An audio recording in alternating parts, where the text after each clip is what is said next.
Assalamualaikum warahmatullahi wabarakatuh.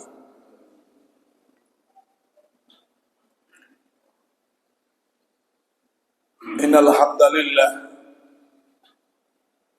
nahmaduhu wa nasta'inuhu wa nastaghfiruh wa na'udzu billahi min syururi anfusina wa min sayyiati a'malina.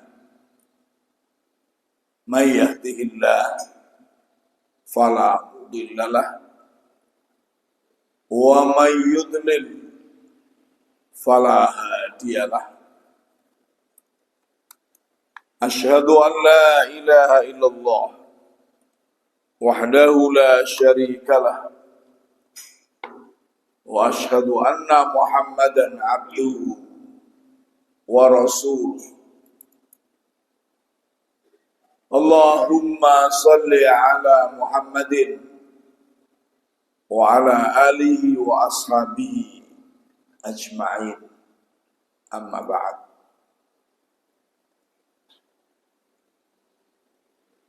Bapak-bapak, ibu-ibu dan saudara-saudara sekalian, rahimakumullah. Segala puji dan syukur selalu kita panjatkan kehadirat Allah Subhanahu wa ta'ala. Selawat dan salam semoga terus tercurahkan kepada Nabi kita Muhammad sallallahu alaihi wasallam, keluarganya, para sahabatnya, dan umatnya yang setia mengikuti sunnah-sunnahnya.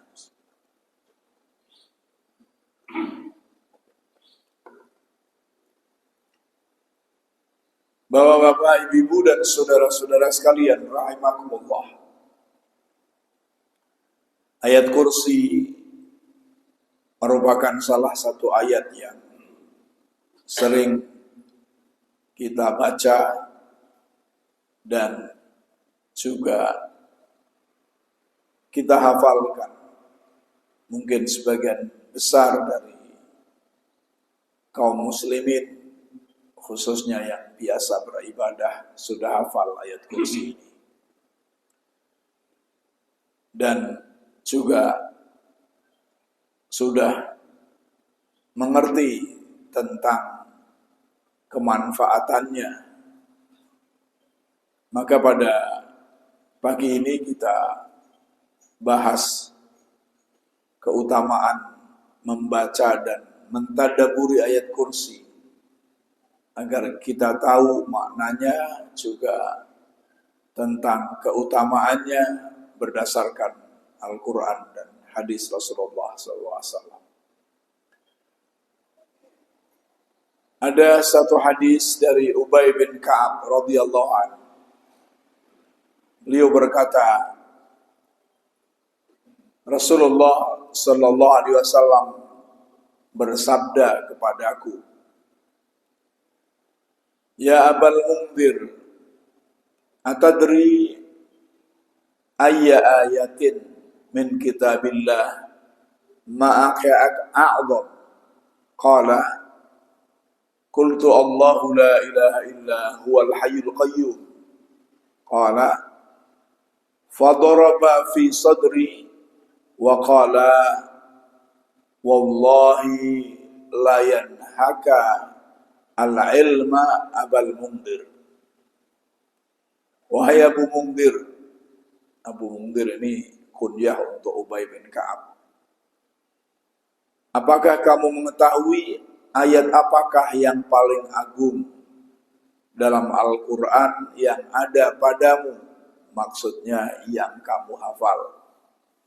Jadi maka itu artinya yang kamu bersamamu, yang kamu hafal. Maka dalam suatu hadis ketika ada seorang sahabat minta dinikahkan dengan seorang wanita, maka Rasulullah menanya, apakah kamu punya mahar? Sahabat itu menjawab, punya wahai Rasulullah. Apa yang mahar yang kau miliki?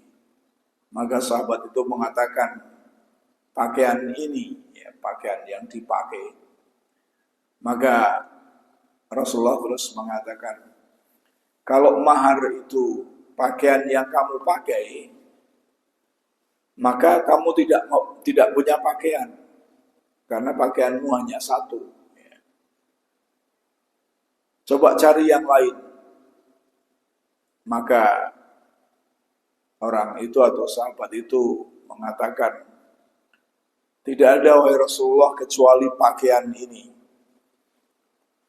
Lalu Rasulullah mengatakan, cari meskipun cincin dari besi. Maka sahabat itu pun mencari dan tidak mendapatkan cincin dari besi itu.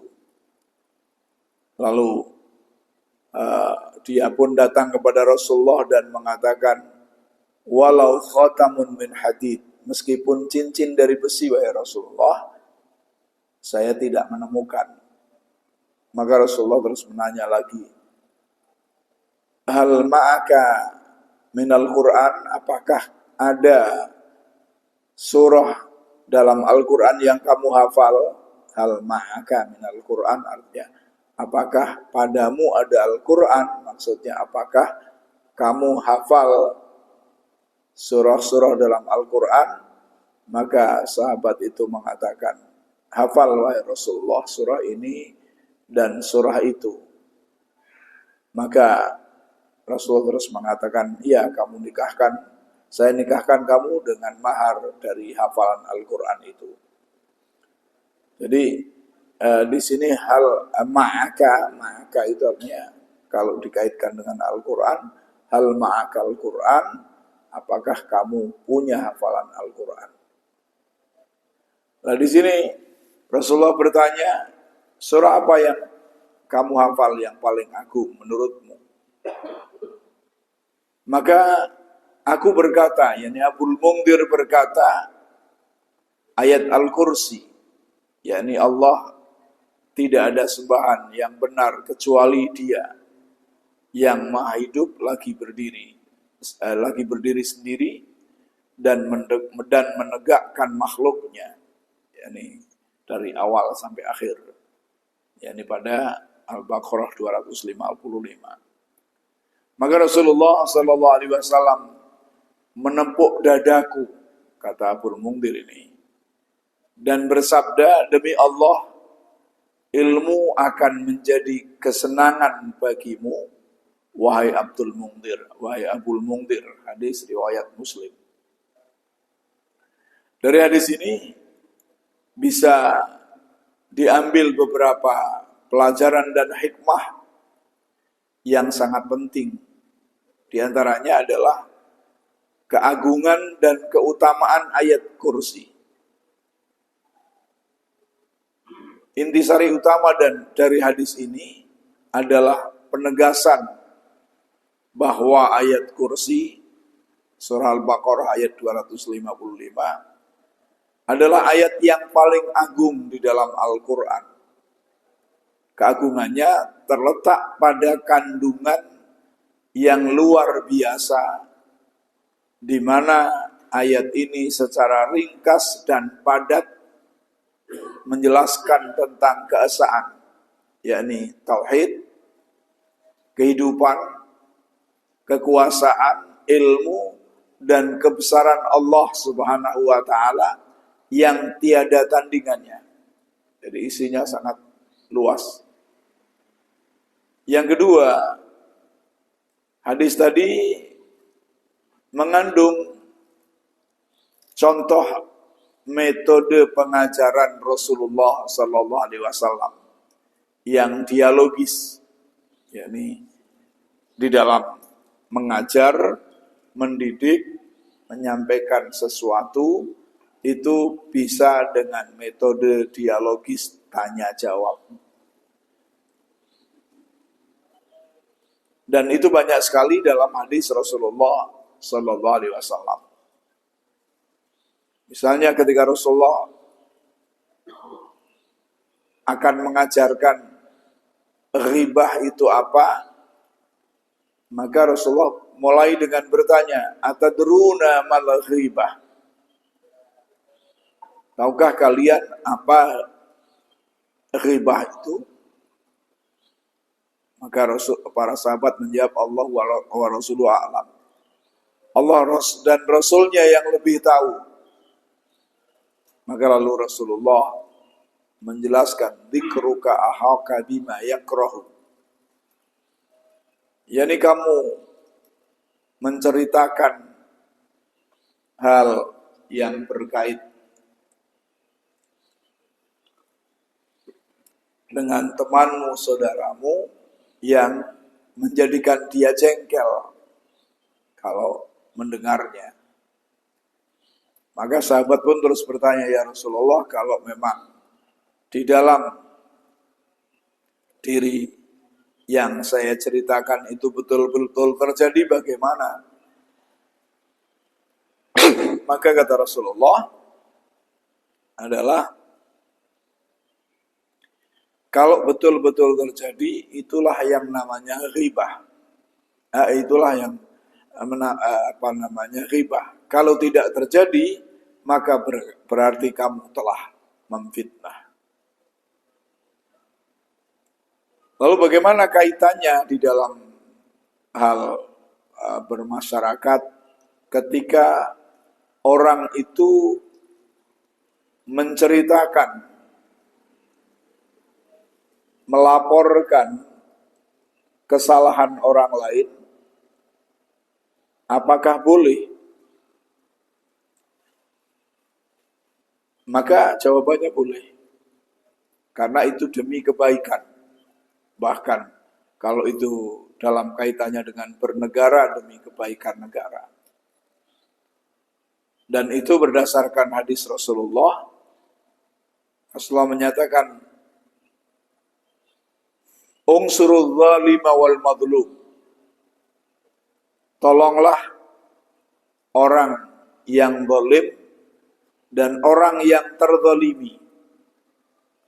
Orang yang berbuat aniaya dan orang yang dianiaya. Lalu para sahabat bertanya terhadap orang yang teraniaya, menolong orang yang teraniaya, itu kami sudah tahu, wahai Rasulullah. Lalu bagaimana cara menolong orang yang berbuat aniaya, orang yang zalim? Maka Rasulullah menjawab, menghentikan dia dari kezalimannya. Itu namanya menolong orang yang zalim. Nah, tentunya ketika orang zalim itu sudah parah kezalimannya, bisa berhenti kalau ditangani polisi atau dibawa ke meja pengadilan. Agar bisa dibawa ke meja pengadilan, otomatis ya harus dilaporkan kepada polisi. Maka itu justru berdakwah untuk menghentikan kezaliman orang tersebut, ya. Dalam hal mungkin bernegara di Indonesia, tidak cukup dengan dilaporkan kepada polisi karena belum tentu untuk diadili, maka butuh dorongan keras dari masyarakat. Maka seorang yang ngerti perbuatan jahat itu akan menyebarkan di masyarakat agar masyarakat tahu bahwa dia berbuat jahat dengan tujuan agar dia berhenti dari kejahatannya. Maka dengan hadis itu pun tidak bisa terus orang-orang yang berbuat jahat itu berlindung menyalahkan orang yang melaporkan ke polisi atau yang mengumumkan kejahatannya. Karena Rasulullah mengatakan ungsurul zalima wal madlum tadi. Banyak sekali ayat hadis Rasulullah yang menunjukkan metode dialogis dalam menyampaikan pelajaran kepada para sahabat. Dalam hadis ini tadi juga Nabi Muhammad SAW tidak langsung memberikan jawaban, melainkan menggunakan metode tanya jawab, yakni menanya kepada Abul Mungdir, ayat apakah yang kamu hafal yang paling agung menurutmu? Setelah Abul Mungdir menjawab, maka Rasulullah terus mengiyakan. Ini adalah sebuah teknik pengajaran yang sangat efektif. Untuk yang pertama, mendorong murid berpikir. Kalau itu dalam sekolahan atau ngajari anak, bisa saja agar berpikir. Mendorong orang yang belajar itu agar berpikir. Rasulullah SAW dalam hadis ini merangsang Ubay bin Ka'ab untuk menggunakan ilmunya, yakni dari ayat-ayat Al-Quran yang dihafal, menurutmu mana? Kemudian yang kedua, dengan metode tanya jawab itu, ilmu lebih melekat.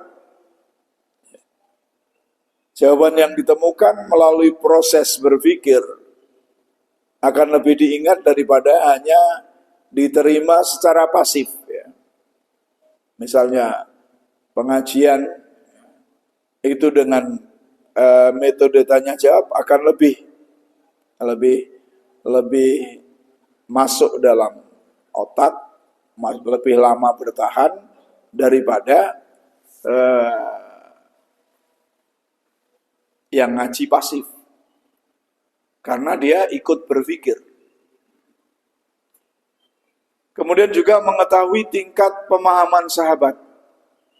Yani mengetahui tingkat pemahaman orang yang belajar. Dengan bertanya, Nabi SAW dapat mengukur kedalaman ilmu Ubay bin Ka'ab. Begitu pula ketika orang tua mengajari anaknya dengan suatu ketika dengan ditanya, maka akan mengetahui sejauh mana anak itu mengetahui apa yang telah prinsip-prinsip yang sudah disampaikan oleh orang tuanya misalnya. Yang ketiga, adab seorang penuntut ilmu atau murid.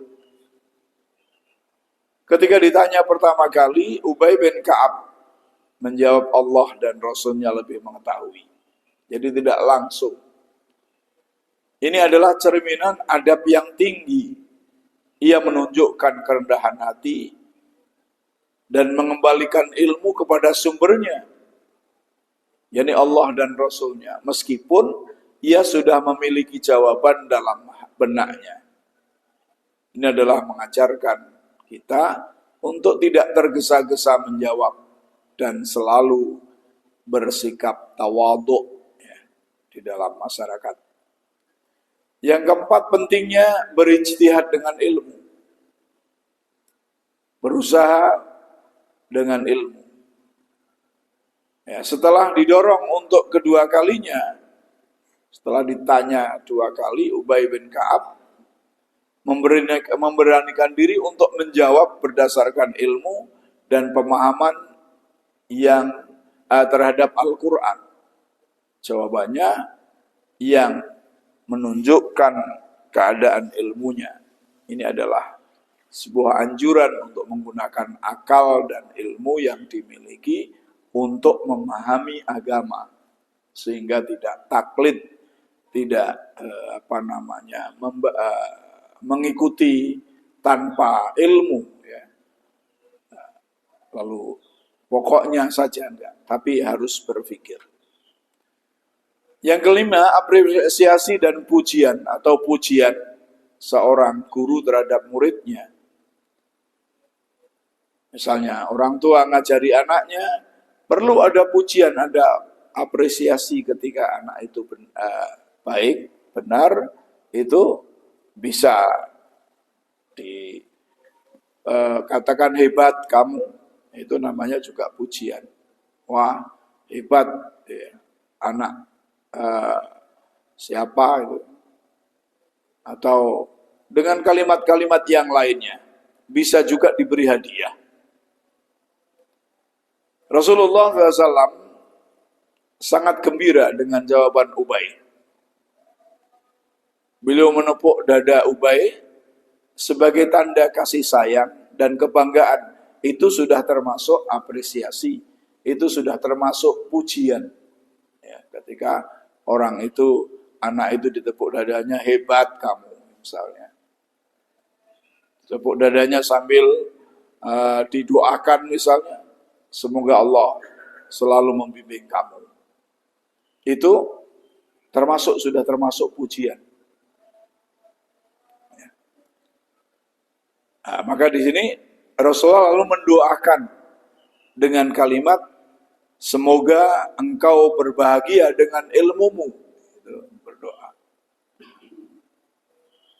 Pujian dan apresiasi dari seorang guru sangat penting untuk memotivasi dan menguatkan semangat belajar seorang murid. Ya. Ini juga pujian dari orang tua kepada anaknya, memotivasi anak itu untuk lebih siap untuk belajar lagi dan belajar lagi. Secara ringkas, hadis ini tidak hanya memberitahukan kita tentang ayat teragung dalam Al-Quran, tetapi juga memberikan teladan mulia tentang etika dan metode dalam proses belajar mengajar antara guru dan murid, ya. Antara orang tua dan anaknya, ya. Antara pemimpin dan yang dipimpin misalnya. Bunyi ayatnya ini tentunya sampean sudah hafal semua. Mari kita hafalkan bersama agar tidak ngantuk dan khususnya supaya dapat fadilah dari membaca Al-Quran. Monggo kita hafalkan. A'udzu billahi minasyaitonir rajim. Allahu la ilaha illa huwal hayyul qayyum.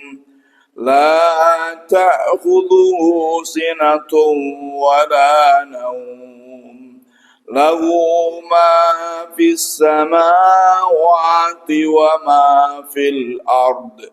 Man dhal ladzi yashfa'u 'indahu illa bi'idhnihi.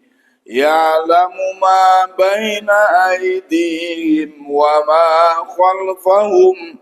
ولا يحيطون بشيء من علمه إلا بما شاء وسع كرسيه السماوات والأرض ولا يؤوده حفظهما وهو العلي العظيم. Terjemahannya, Allahu Allah. La ilaha illahu, tidak ada Tuhan yang berhak disembah melainkan Dia, yakni melainkan Allah. Yang hidup kekal lagi terus-menerus mengurus makhluknya. Tidak mengantuk dan tidak tidur. Miliknya apa yang di langit dan di bumi. Tiada yang dapat memberi syafaat di sisinya tanpa izinnya. Dia mengetahui apa yang di hadapan mereka dan apa yang di belakang mereka. Mereka tidak mengetahui apapun dari ilmunya, dari ilmu Allah, melainkan apa yang dikehendakinya. Kursinya meliputi langit dan bumi. Dia tidak merasa berat memelihara keduanya, dan Dia maha tinggi lagi maha besar. Ini adalah tafsirnya dari tafsir As-Sa'di. Saya tidak baca, saya ambil kesimpulannya saja.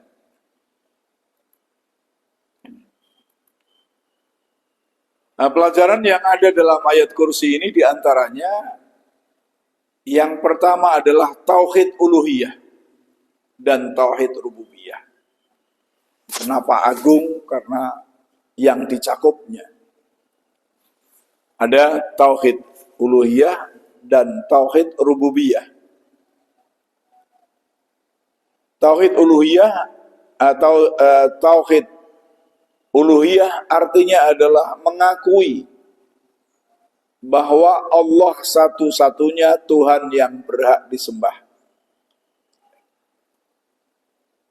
Jadi hanya Allah Subhanahu wa taala Tuhan yang berhak disembah.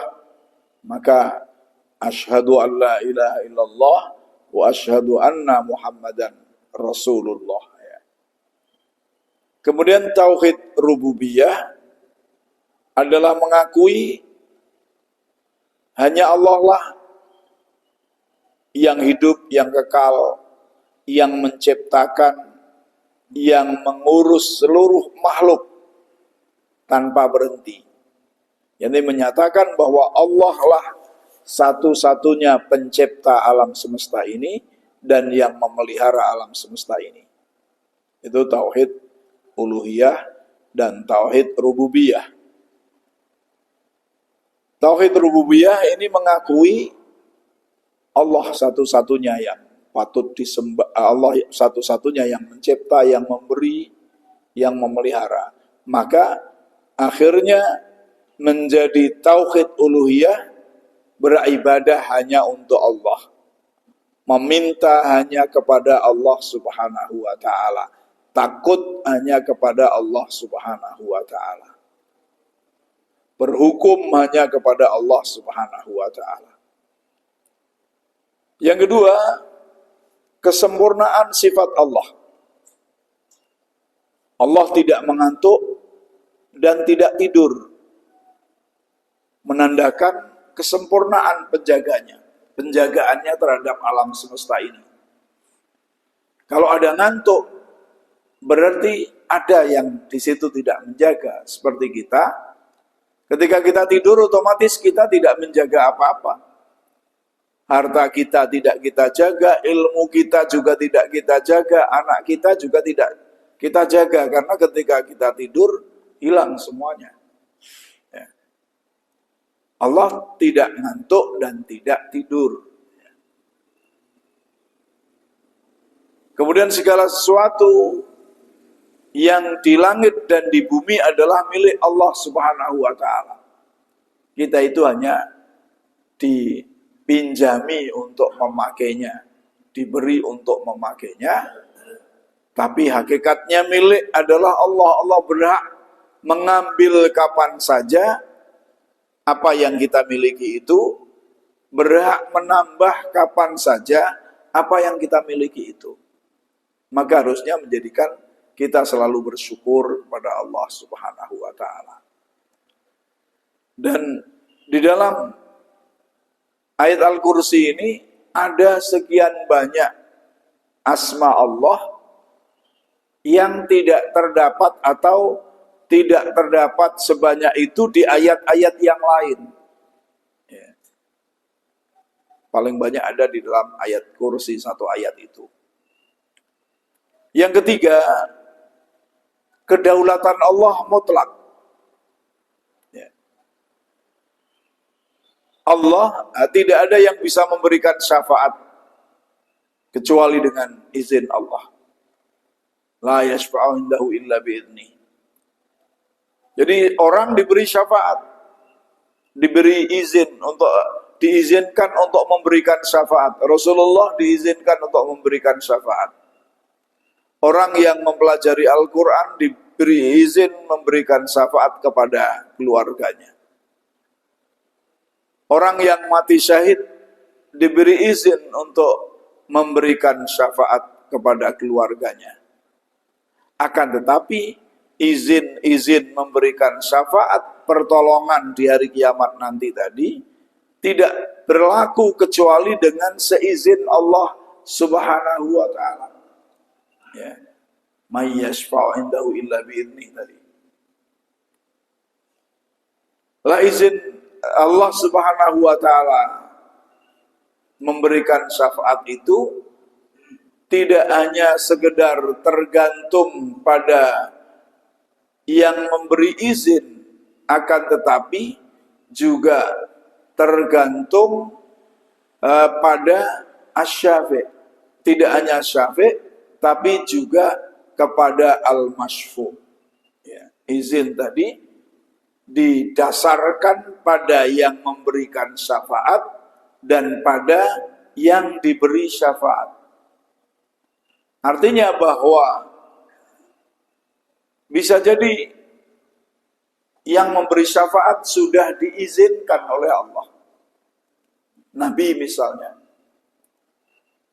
Nabi diizini untuk memberikan syafaat kepada siapa saja. Tidak hanya keluarganya. Lalu juga tergantung pada al-masyfu'. Al-masyfu' itu orang yang diberi syafaat. Kalau orang yang diberi syafaat itu tidak layak untuk diberikan syafaat, maka Nabi tidak bisa memberikan syafaat. Pertolongan di hari kiamat. Misalnya Nabi Ibrahim tidak bisa memberikan syafaat kepada bapaknya yang penyembah berhala. Nabi Muhammad SAW tidak bisa memberikan syafaat untuk membebaskan pamannya yang membelanya dalam dakwah untuk diselamatkan dari neraka.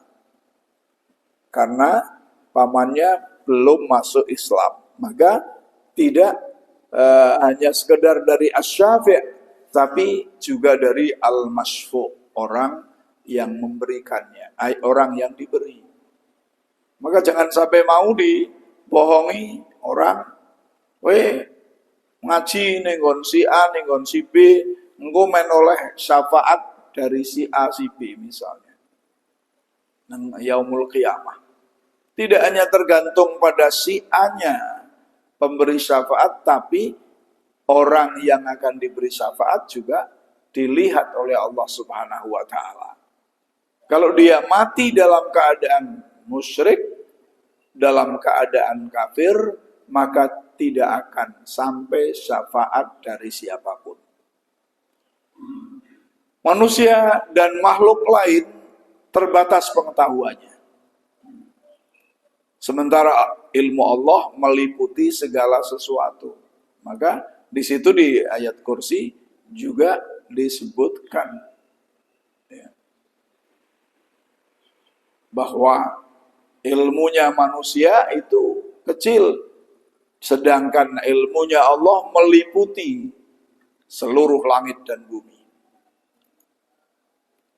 Kemudian yang keempat, kebesaran dan kekuasaan Allah. Kursinya meliputi langit dan bumi. Tanda keleluasaan kekuasaannya. Para ulama berselisih di dalam menafsirkan kursi ini. Ada yang menyatakan bahwa kursi itu artinya adalah kekuasaan. Ada yang menyatakan kursi ini ya kursi. Nah, bagaimana untuk ahli sunnah wal jamaah? Ahli sunnah wal jamaah menyatakan ya kursi itu ya kursi. Tapi tidak seperti kursinya manusia. Allah duduk ya duduk, tapi tidak boleh disamakan dengan duduknya manusia. Karena di dalam doktrin ahli sunnah wal jamaah, di dalam memahami asma Allah dan juga sifat-sifat Allah, itu ada doktrin bila ta'tilin wala ta'wilin wala tasbihin wala takyifin. Dalam memahami itu tidak boleh ditolak. Oh, Allah tidak duduk, itu namanya menolak. Sedangkan ayat Al-Quran menyatakan Allah duduk. Allah mempunyai kursi. Innallaha 'alal 'arsy istawa misalnya. Maksudnya Allah bersemayam di atas arsy. Lalu bila takwilin tidak ditakwilkan. Ditakwilkan itu artinya diartikan yang jauh dari aslinya. Misalnya, sesungguhnya Allah bersemayam di atas arsy, dengan ditakwilkan Allah menguasai seluruh alam itu dari atas arsy misalnya. Lalu bila tasbih tidak diserupakan dengan makhluk. Oh, Allah duduk di atas arsy seperti duduknya raja, maka itu tidak boleh, itu namanya tasbih. Bila takyifin tidak boleh dipertanyakan bagaimana. Ini misalnya Allah duduk, Allah mempunyai kursi tadi, terus ditanyakan, ulah kursi ini Allah ke gedene sepiro. Lungguhe Allah itu kaya apa itu. Tidak diperbolehkan. Sebetulnya memang tidak perlu. Kenapa? Karena nggak akan bisa terbukti. Nggak akan bisa terbukti apa yang dipertanyakan itu. Kecuali nanti kita sudah mati, itu baru. Sudah di surga, itu ngerti baru. Tapi kalau sekarang, karena Allah itu tidak sama dengan makhluk, bagaimana akan disamakan dengan makhluk? Maka insya Allah yang benar, kalau saya mengikuti pendapat, kita wajib mengimani Allah. Misalnya,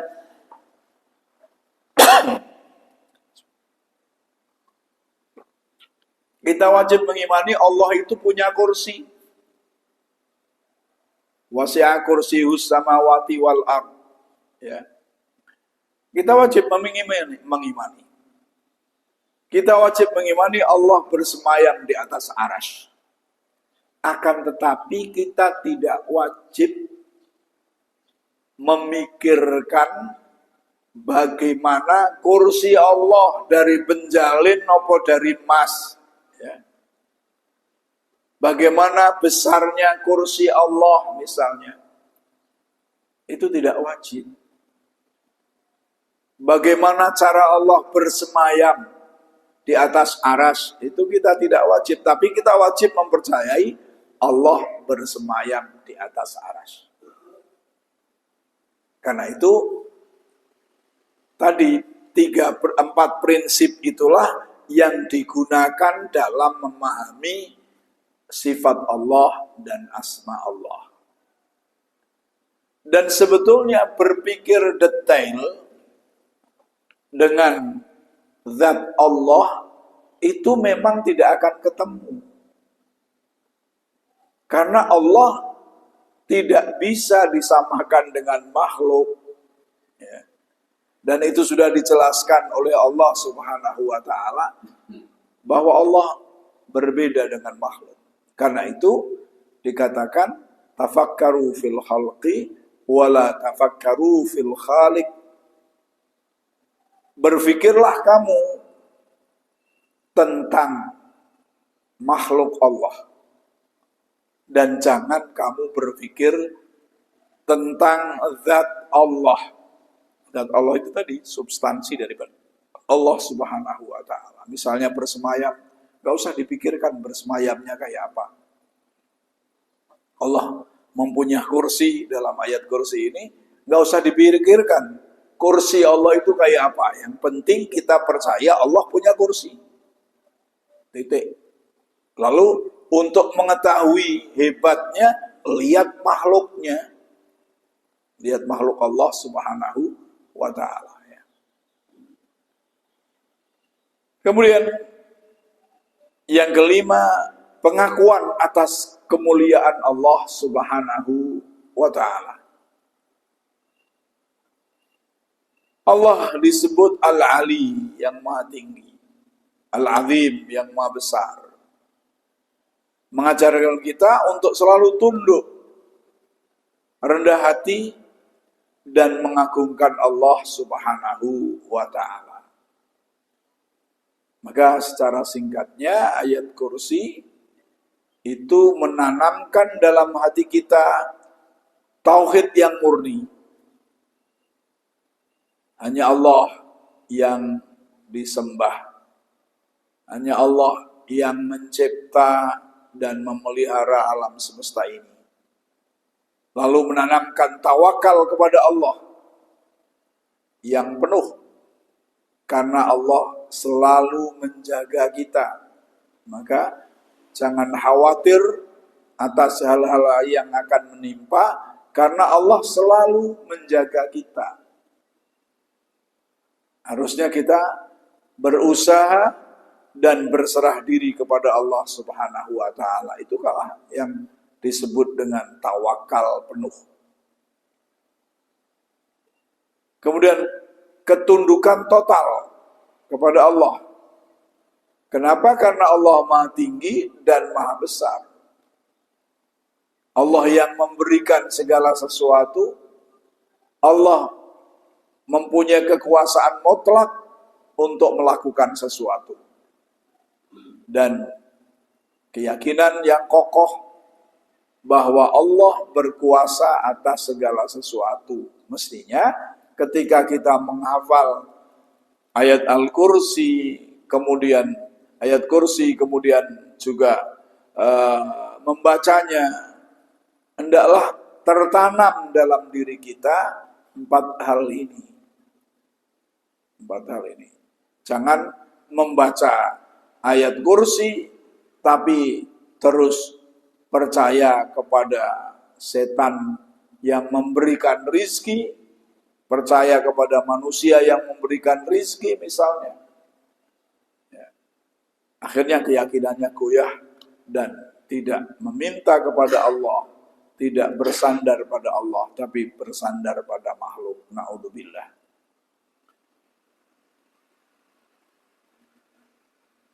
Bapak, ibu dan saudara-saudara sekalian rahimakumullah. Secara ringkas, ayat kursi adalah deklarasi kemandirian total seorang hamba kepada Allah Subhanahu wa Ta'ala. Membaca dan merenunginya secara rutin akan membangun mentalitas yang kuat, tenang, dan tidak bergantung pada selainnya. Ya. Maka itulah diantaranya, ini kesimpulan praktisnya, mempraktekannya, diantaranya adalah yang pertama menjadi sumber ketenangan dan anti cemas. Ayat kursi ini bisa menjadi sumber ketenangan dan anti cemas. Kenapa? Karena ayat ini menyatakan Allah adalah Al-Hayyu yang maha hidup dan Al-Qayyum yang maha berdiri dan mengurus makhluknya.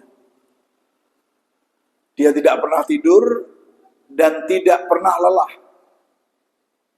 Kita disuruh bersandar kepadanya. Mestinya kalau kita bersandar dengan keyakinan ini, kita tidak akan cemas.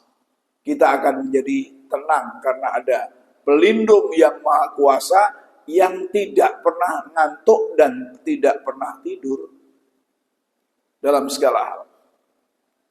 Bagaimana prakteknya? yakni ketika Anda merasa cemas, khawatir akan masa depan, atau terbebani dengan masalah. Ya. Ini manusia biasa seperti itu. Khawatir masa depan, cemas, dosaku akeh misalnya, wis tuwa meh mati piye misalnya, itu bisa menjadikan cemas. Atau terbebani dengan masalah yang banyak. Ingatlah bahwa zat yang mengurus seluruh alam semesta tidak pernah lalai. Tidak pernah lalai. Jika dia sanggup mengurus miliaran galaksi tanpa lelah, mengurus alam semesta ini, ono mano ono, kabeh diurusi, kabeh diberi rizki, nggak ada yang sampai kelaparan. Ya. Bermiliar-miliar, bahkan bertriliun-triliun makhluk diurus semuanya. Yang besar-besar matahari diurus, bulan diurus, semuanya diurus. Dia pasti sanggup mengurus masalah kecil kita. Masalahnya apa? Masalahnya misalnya rezekinya berkurang. Itu Allah sangat mudah untuk mengurus hal tersebut. Apa mesti rezekinya yang dikembalikan banyak? Ya tidak. Allah mengurus kita, bisa jadi kita terus sadar, lah wis tuwa. Wis tuwa ya wis pensiun ya rezekinya berkurang. Akhirnya tidak cemas. Tidak cemas. Oh wis tuwa rezekiku ya berkurang. Toh anak-anakku wis rampung kabeh. Mondoke wis rampung, wis padha dadi manten. Kenapa harus cemas? Ya. Itulah pemberian ketenangan Allah kepada kita. Karena kita tidak bersandar kepada Allah Subhanahu wa taala, maka bisa jadi wong wis tuwa isike kepingin isik padha karo nome. Di mana kebutuhannya masih banyak, ya, akhirnya cemas.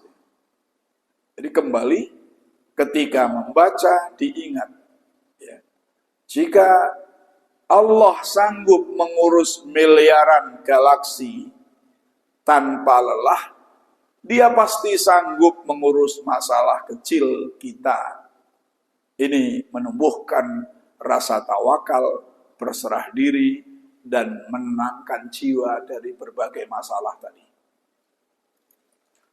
Yang kedua, menumbuhkan keberanian dan menghilangkan rasa takut.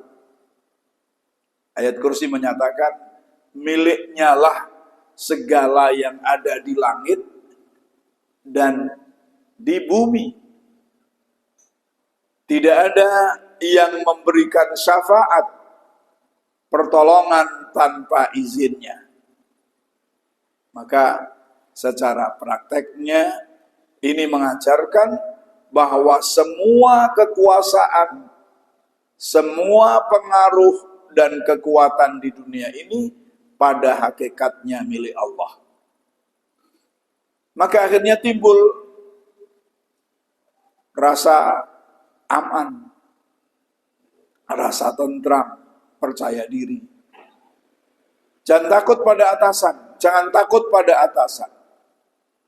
Jangan takut kepada orang yang berpengaruh atau bahkan makhluk gaib. Karena mereka semuanya berada di bawah kendalinya. Mintalah perlindungan hanya kepada sang pemilik kekuasaan yang absolut itu, yang mutlak itu. Minta pada Allah. Misalnya kita merasa terzalimi, maka mintalah kepada Allah perlindungan agar kezaliman itu sirna. Apapun minta pada Allah, karena Allah yang menguasai seluruhnya itu, Allah yang mengendalikan seluruhnya itu. Jangan minta pada dukun. Kalau mintanya pada dukun, ya semakin sengsara, semakin bingung, semakin entek duitnya. Kalau minta pada dukun, mintalah pada Sang Khalik yang absolut, yakni Allah Subhanahu wa taala. Yang ketiga, mendorong sikap rendah hati, tawadhu. Ayat Kursi menyatakan manusia tidak mengetahui ilmu Allah kecuali sedikit yang Dia kehendaki. Yang dikehendaki oleh Allah Subhanahu wa taala. Maka sehebat apapun ilmu dan pengalaman kita, apakah itu pengalaman agamanya, apakah ilmu pengetahuannya, apakah apapun, itu hanyalah setetes dari lautan ilmu. Lautan ilmu Allah Subhanahu wa ta'ala. Jangan sombong. Ini menyadarkan kita untuk tidak sombong, selalu merasa butuh belajar dan mengakui keterbatasan diri. Amat sangat sedikit ilmunya. Begitu pula dalam hal rizki. Betapapun kita kaya, tidak perlu sombong karena itu adalah setetes dari kekayaan Allah Subhanahu wa ta'ala yang diberikan kepada kita. Maka di dalam satu hadis qudsi Allah berfirman, seandainya hamba-hambaku itu berkumpul di suatu bukit, semuanya minta, jadi hamba-hamba Allah seluruhnya berkumpul, semuanya minta dan akan aku beri, niscaya itu tidak akan mengurangi kekayaanku sedikit pun. Jadi kekayaan Allah maha besar, maha tinggi, dan pada hakikatnya kekayaan yang kita miliki misalnya itu adalah dari Allah Subhanahu wa ta'ala. Maka butuh bersyukur kepada Allah. Ketika menghadapi sesuatu yang sesuatu yang tidak kita pahami, misalnya musibah, kita diajarkan untuk percaya kepada kebijaksanaan Allah yang ilmunya tidak terbatas, di mana Allah tidak akan menzalimi hambanya sedikit pun. Kita harus percaya.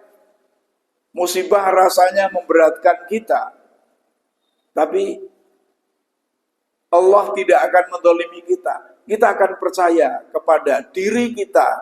Apa percaya kepada Allah? Nek percaya kepada diri kita, akhirnya ya kita merasa, ya Allah kok sulit temen urip piye. Ya. Kok rasane musibah dan musibah. Ya. Tidak pernah berhenti. Misalnya. Itu percaya pada diri kita karena pikiran kita. Tapi kalau kita percaya wa mallahu bidzallamin lil abid, Allah sama sekali tidak akan menzalimi hambanya, maka akhirnya kita tidak berbicara tentang musibah yang menyakitkan, akan tetapi mencari hikmah dari musibah itu. Yang dianggap musibah tadi. Kita akhirnya mencari perbandingan kepada orang-orang yang musibahnya lebih berat daripada kita. Ya. Itu akhirnya menjadi nikmat hidup ini. Ketika kita berpikir, ya percaya pada kebijaksanaan Allah. Mesti ada hikmah dari segala yang terjadi itu. Ibaratnya, seorang mencalonkan DPR atau wali kota atau apa, tidak jadi, musibah besar menurutnya. Tapi sebetulnya kalau kita pikir, Allah tidak menzalimi. Barangkali dengan tidak jadi DPR, tidak jadi wali kota, menjadi orang yang jujur, ya. Orang korupsi, orang kesempatan korupsi, orang nono jalan untuk korupsi, suatu kenikmatan yang besar. Masih diberi jalan untuk menuju surga. Kalau kita itu berpikir yang positif, jangan berpikir tentang entah duit. Dan tentu kita membandingkan. Di sana masih banyak orang yang kena musibah, di mana musibahnya lebih berat. Maka ini kita bersyukur kepada Allah Subhanahu wa ta'ala. Yang keempat, memberi perspektif atas masalah duniawi. Ayat ini menyatakan kursi, kekuasaan, dan keagungan Allah meliputi langit dan bumi. Maka masalah yang kita anggap besar, pekerjaan, finansial, hubungan, ya, artinya pekerjaan, keuangan, finansial, menjadi sangat kecil jika dibandingkan dengan keagungan dan kekuasaan Allah yang meliputi seluruh jagat raya. Ya. Wes sugih, Allah Maha Sugih. Wes terhormat, Allah Maha terhormat. Ya. Wes mempunyai jaringan banyak, Allah Maha mempunyai jaringan sak donya.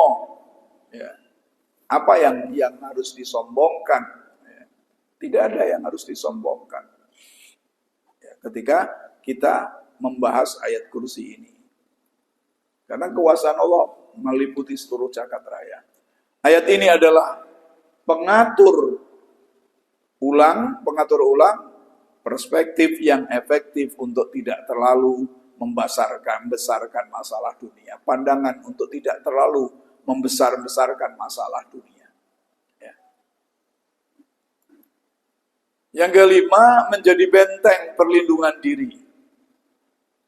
Ayat kursi menyatakan kandungan ayat ini secara keseluruhan mengafirmasi kekuasaan Allah Subhanahu wa taala. Karena keagungannya, Rasulullah mengajarkan untuk membacanya sebagai wirid, yakni amalan rutin pagi, petang, dan sebelum tidur. Secara praktis, ini adalah cara memohon perlindungan langsung kepada Allah dari segala keburukan, gangguan setan, dan hal-hal yang negatif lainnya. Ini adalah di antara ayat kursi, di antara keagungan daripada ayat kursi. Kapan membacanya? Bisa dibaca setiap saat, khususnya pada malam hari sebelum tidur, karena adanya hadis, barang siapa yang